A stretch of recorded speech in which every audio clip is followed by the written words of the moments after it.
दोस्तों, माही education class में आपका स्वागत है। आज मैं फिर से साइंस के टॉप 20 क्वेश्चन के साथ आया हूं, जो किसी भी कॉम्पिटिटिव एग्ज़ाम के लिए बहुत ही महत्वपूर्ण है। तो चलिए वीडियो को स्टार्ट करते हैं। प्रश्न संख्या 1, विभवांतर को मापने के लिए किस उपकरण का प्रयोग किया जाता है? इसका राइट आंसर होगा option number B, voltmeter. विद्युत धारा को मापा जाता है आमीटर के द्वारा। नेक्स्ट प्रश्न, यदि अवतल दर्पण में फोकस और ध्रुव के बीच कोई वस्तु रखी गई है तो निर्मित प्रतिबिंब का प्रकार क्या होगा? तो इसका राइट आंसर होगा ऑप्शन नंबर बी, आभासी। आभासी और बड़ा बनता है। जैसे ये अवतल दर्पण हो गया, अवतल दर्पण यहाँ पर फोकस है और ध्रुव यहाँ पर पी है। तो इसके बीच में जब रखेगा प्रतिबिंब तो यहाँ पर इसका प्रतिबिंब बनेगा। यहाँ पर वस्तु रहेगा फोकस और ध्रुव के बीच, तो प्रतिबिंब यहाँ पर पीछे साइड में बनेगा और ये क्या बनेगा? आभासी और वस्तु से बड़ा। नेक्स्ट प्रश्न, किस वैज्ञानिक ने सर्वप्रथम बर्फ के दो टुकड़ों को आपस में घिस कर पिघला दिया था? तो इसका राइट आंसर होगा ऑप्शन नंबर सी, डेवी ने। नेक्स्ट प्रश्न, निम्न में से कौन सी हरित गृह प्रभाव गैस नहीं है? तो इसका राइट आंसर होगा option number C, SO2। Sulphur dioxide एक हरित गृह प्रभाव गैस नहीं है, जबकि ये तीनों हरित गृह प्रभाव गैस है। नेक्स्ट प्रश्न, गर्भावस्था के दौरान एक थैलीनुमा संरचना बनता है, उसे कहते हैं, तो उसे क्या कहते हैं? इसका राइट आंसर होगा ऑप्शन नंबर डी, एम्नियोन।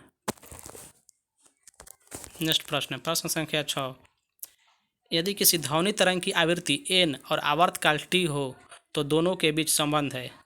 दोनों के बीच संबंध क्या है? n बराबर 1/t, दोनों का उल्टा संबंध है। इसका राइट आंसर होगा ऑप्शन नंबर बी। प्रश्न संख्या 7, एक धातु जिसे कुछ देर के लिए हवा में रखा जाता है तो उस पर हरे रंग का बेसिक कार्बोनेट की परत चढ़ जाती है, वह धातु कौन सी है? तो उसका राइट आंसर होगा ऑप्शन नंबर डी, कॉपर, यानी कि तांबा। प्रश्न संख्या 8, एक उत्तल लेंस की फोकस दूरी 2.5 मीटर है तो इसकी क्षमता ज्ञात कीजिए। क्षमता बराबर होता है 1/f, यानी फोकस। तो 1/2.5 बराबर क्या हो जाएगा? हो जाएगा option number B, 0.4 dioptre. Next प्रश्न, काजल तथा सुरमा के निर्माण में किस पदार्थ का प्रयोग किया जाता है? तो इसका राइट आंसर होगा ऑप्शन नंबर डी, सभी, गैलेना, स्टिबनाइट और चारकोल, तीनों। अगला प्रश्न संख्या 10, चालक की लंबाई बढ़ाने से प्रतिरोध पर क्या प्रभाव पड़ेगा? तो प्रतिरोध पर प्रभाव पड़ेगा कि प्रतिरोध बढ़ जाएगा, क्योंकि प्रतिरोध बराबर होता है L/A, यानी लंबाई बटा में अनुप्रस्थ काट का क्षेत्रफल। तो इसका लंबाई बढ़ाएंगे तो ये क्या हो जाएगा? R, प्रतिरोध बढ़ जाएगा। अगला प्रश्न, कौन सा एक रासायनिक परिवर्तन नहीं है? तो एक पका हुआ अंडा, यह भी रासायनिक परिवर्तन है क्योंकि इसको दोबारा प्राप्त नहीं किया जा सकता है। सड़ा हुआ केला, यह भी रासायनिक परिवर्तन है। केक को बेक करना, यह भी रासायनिक परिवर्तन है। इसका राइट आंसर होगा ऑप्शन नंबर डी, आइस का पिघलना, ये रासायनिक परिवर्तन नहीं है, जबकि क्या है? ये भौतिक परिवर्तन है। धारिता कैसी राशि है? तो इसका राइट आंसर होगा ऑप्शन नंबर बी, अदिश राशि। धारिता एक अदिश राशि है। प्रश्न संख्या 13, निम्न में से कौन सा एक अर्धधातु नहीं है? तो इसका राइट आंसर होगा option number B, chlorine. Chlorine एक अर्धधातु नहीं है, बाकी तीनों अर्धधातु है। अगला प्रश्न, जब प्रकाश किसी चमकीली सतह पर आपतित होती है तो परावर्तन की घटना घटित होती है। कैसा परावर्तन की घटना होती है? तो वह नियमित होता है। Option number A is the right answer.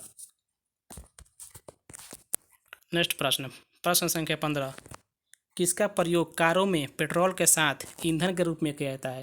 यानी पेट्रोल के साथ मिलाया जाता है ईंधन के रूप में, उसका राइट आंसर होगा ऑप्शन नंबर बी, एथेनॉल का। प्रश्न संख्या 16, ऊर्जा का उपयोग करते हुए पाइरूविक का विघटन कहाँ होता है? तो इसका राइट आंसर होगा ऑप्शन नंबर डी, माइटोकॉन्ड्रिया में। प्रश्न संख्या 17, स्त्रियों की नसबंदी को क्या कहा जाता है?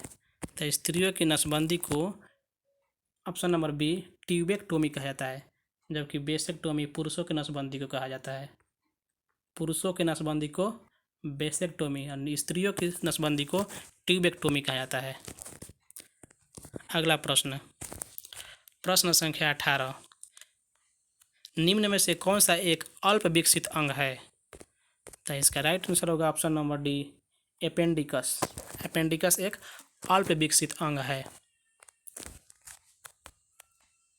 प्रश्न संख्या 19, वह प्लास्टिक जिसे एक से अधिक बार क्रम करके ऐच्छिक आकार ढाला जा सकता है कहलाता है?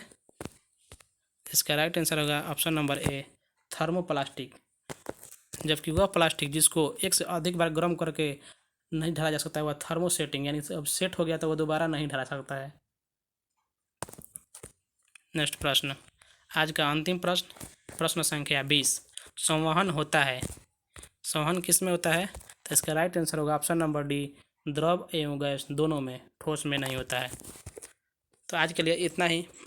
मेरे चैनल पर नए हैं तो सब्सक्राइब करें, शेयर करें और लाइक करें। Thank you for watching.